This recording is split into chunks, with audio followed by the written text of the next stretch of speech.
ഇപ്പോൾ കത്തി നിൽക്കുന്ന പ്രധാനപ്പെട്ട പേര് ഈ തെരഞ്ഞെടുപ്പ് കാലത്ത് ഇ.പി. ജയരാജനാണ്. ദല്ലാൾ നന്ദകുമാറിന്റെ മധ്യസ്ഥതയിൽ ബി.ജെ.പി. നേതാവ് പ്രകാശ് ജാവ്ദേക്കറിനെ കണ്ട എൽ.ഡി.എഫ്. Convener EP. ജയരാജന് ജാഗ്രത കുറവ് സംഭവിച്ചുവെന്ന മുഖ്യമന്ത്രിയുടെ പ്രതികരണം CPIM-ൽ പുതിയ ചർച്ചയാവുകയാണ്. ലോട്ടറി രാജാവ് സാന്റിയാഗോ മാർട്ടിൽ നിന്ന് ബോണ്ട് വാങ്ങിയത് മുതൽ ഏറ്റവും ഒടുവിൽ റിസോർട്ട് വിവാദം വരെ പാർട്ടി ജാഗ്രത കുറവ് കണ്ടെത്തിയ വിഷയങ്ങൾ അനവധിയാണ്. വിഷയവൈവിധ്യം കണ്ടാൽ ജാഗ്രത കുറവ് വരുത്തുന്നതിൽ ഇ.പി. ജയരാജന് പ്രത്യേക ജാഗ്രതയുണ്ടോ എന്ന് തോന്നിപ്പോകും. ദീർഘകാലം പാർട്ടി മുഖപത്രത്തിന്റെ ജനറൽ മാനേജരായിരുന്ന ഇ.പി. ജയരാജന് രാഷ്ട്രീയത്തിലെന്ന പോലെ സംരംഭകത്വത്തിലും നല്ല പ്രാവീണ്യമുണ്ട്. ഈ സഞ്ചാരത്തിനിടയിൽ അദ്ദേഹം ചെന്നുപെടാത്ത വിവാദങ്ങളില്ല. മിക്കവാറും വിവാദങ്ങളിലെല്ലാം അദ്ദേഹത്തിന് ജാഗ്രത കുറവ് സംഭവിച്ചു എന്ന് പാർട്ടി വിലയിരുത്തിയിട്ടുമുണ്ട്. ലോട്ടറി രാജാവ് എന്നറിയപ്പെടുന്ന സാന്റിയാഗോ മാർട്ടിൽ നിന്ന് 2 കോടി രൂപ ബോണ്ടായി വാങ്ങിയതാണ് ജാഗ്രത കുറവ് വെളിപ്പെട്ട ആദ്യ സംഭവം.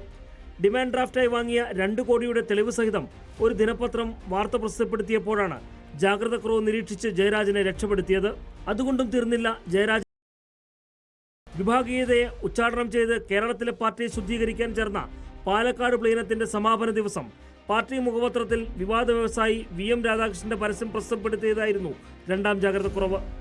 അപ്പോഴും ജാഗ്രതയില്ലായ്മയെ പഴിച്ച് പാർട്ടി സെക്രട്ടറിയായിരുന്ന പിണറായി വിജയൻ ജയരാജനെ സംരക്ഷിച്ചു.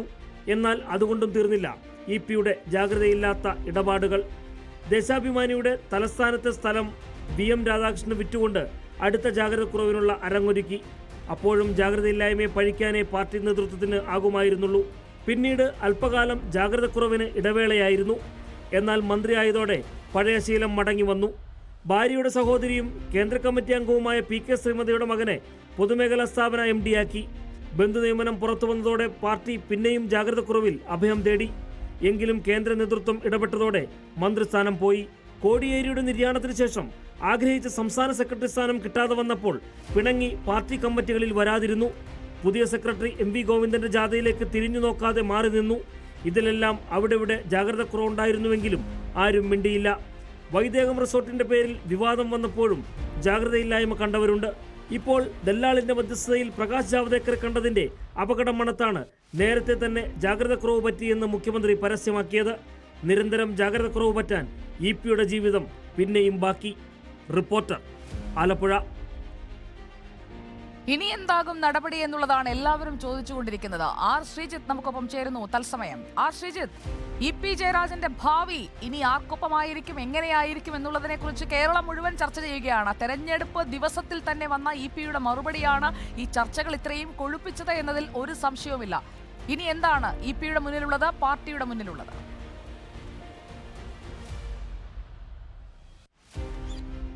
സുജയ, 2012 ജൂൺ 15-നാണ് നെയ്യാറ്റിങ്കര ഉപതെരഞ്ഞെടുപ്പിന്റെ പോളിംഗ് നടന്നത്.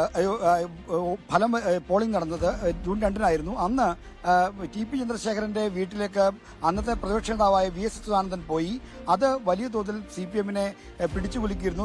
VS-ന്റെ നടപടി അത്യന്തം അച്ചടക്ക ലംഘനമാണെന്ന അഭിപ്രായമാണ് അന്നുണ്ടായത്. അപ്പോൾ തെരഞ്ഞെടുപ്പ് ദിവസം നേരത്തെ T.P. ചന്ദ്രശേഖരന്റെ വീട്ടിൽ നടത്തിയ സന്ദർശനം വരെ അച്ചടക്ക ലംഘനമായി കണ്ട CPM നേതൃത്വത്തിന് ഇപ്പോൾ മറ്റൊരു തെരഞ്ഞെടുപ്പ് ദിവസം ഈ BJP ചർച്ചയുമായി ബന്ധപ്പെട്ട വെളിപ്പെടുത്തൽ നടത്തിയ ഇ.പി. ജയരാജനോട് എന്ത് സമീപനമായിരിക്കും സ്വീകരിക്കുക എന്നതാണ് ഏറ്റവും ആകാംക്ഷയുയർത്തുന്ന ഒരു കാര്യം. കാരണം ഇത് ഏറ്റവും പ്രധാനപ്പെട്ട ഒരു ചർച്ചയായി പോളിംഗ് ദിവസം മാറാൻ കാരണം, അല്ലെങ്കിൽ ഈ കൂടിക്കാഴ്ച സ്ഥിരീകരിക്കുന്ന തരത്തിലുള്ള വെളിപ്പെടുത്തൽ ജയരാജനിൽ നിന്ന് വന്നത് വലിയ തോതിൽ CPM നേതൃത്വത്തെ അലോസരപ്പെടുത്തിയിട്ടുണ്ട്, ആശങ്കപ്പെടുത്തുന്നുണ്ട്. അതുകൊണ്ട് ജയരാജനെതിരെ അനിവാര്യമായ നടപടിയിലേക്ക് പോവുക എന്നത് മാത്രമാണ് CPM നേതൃത്വത്തിന് മുന്നിലുള്ള കാര്യം. എന്നാൽ CPM-ന്റെ കേന്ദ്ര കമ്മിറ്റി അംഗമായ ഇ.പി. ജയരാജനെതിരെ ഈ ഘടകത്തിൽ ഇവിടെ വെച്ച് നടപടി എടുക്കാൻ കഴിയില്ല. ആദ്യം ഈ സംഭവത്തെ പറ്റിയുള്ള ഒരു അന്വേഷണത്തിന് ഒരുപക്ഷെ പാർട്ടിതല അന്വേഷണമോ കമ്മീഷനോ മറ്റോ ഉണ്ടാകാൻ സാധ്യതയുണ്ട്.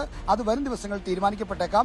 ആ അന്വേഷണ കമ്മീഷന്റെ റിപ്പോർട്ട് അനുസരിച്ച് കേന്ദ്ര അനുമതിയോടുകൂടി ആയിരിക്കും കേന്ദ്ര കമ്മിറ്റി അംഗമായ മുതിർന്ന നേതാവായ ഇ.പി. ജയരാജനെതിരെ നടപടിയെടുക്കാൻ സാധിക്കും. അപ്പോഴും മുഖ്യമന്ത്രി അടക്കമുള്ള ആളുകൾ സ്വീകരിക്കുന്ന നിലപാട് വളരെ നിർണായകമാണ്. മുഖ്യമന്ത്രി ഇപ്പോൾ തന്നെ ജാഗ്രത കുറവ് നിരീക്ഷിച്ച സാഹചര്യത്തിൽ ജയരാജനെതിരെ നടപടിക്ക് കളമൊരുങ്ങിയിരിക്കുന്നെന്ന് വേണം അനുമാനിക്കാൻ.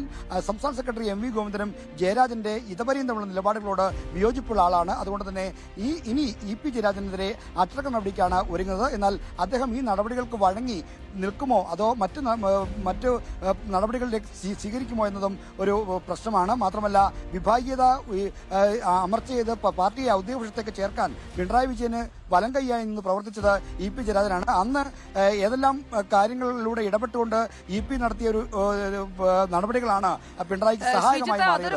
അപ്പോൾ അങ്ങനെ ഒരാളെ പൂർണ്ണമായും മറ്റ് VS അച്യുതാനന്ദനെതിരെ കടുപ്പിക്കുന്നത് പോലെയല്ല, EP ജയരാജനെതിരെ കടുപ്പിച്ചാൽ EP പലതും വിളിച്ചു പറയും, പലരുടെയും നില പരുങ്ങലിലാകും എന്നറിയാവുന്നത് കൊണ്ട് തന്നെ ഒരു കടുത്ത നടപടിയിലേക്ക്, അതും EP-ക്കെതിരെ അങ്ങനെ ഒരു നടപടിയിലേക്ക് മുഖ്യമന്ത്രി പിണറായി വിജയൻ മുൻകൈ എടുത്തുകൊണ്ട് കടക്കാനുള്ള ഒരു സാധ്യതയുണ്ടോ? MV ഗോവിന്ദൻ ഒരുപക്ഷെ അങ്ങനെ ഒരു ആവശ്യം മുന്നോട്ട് വെച്ചാൽ പോലും ആ രീതിയിലേക്ക് പാർട്ടി കടക്കാനുള്ള സാധ്യത കുറവല്ല.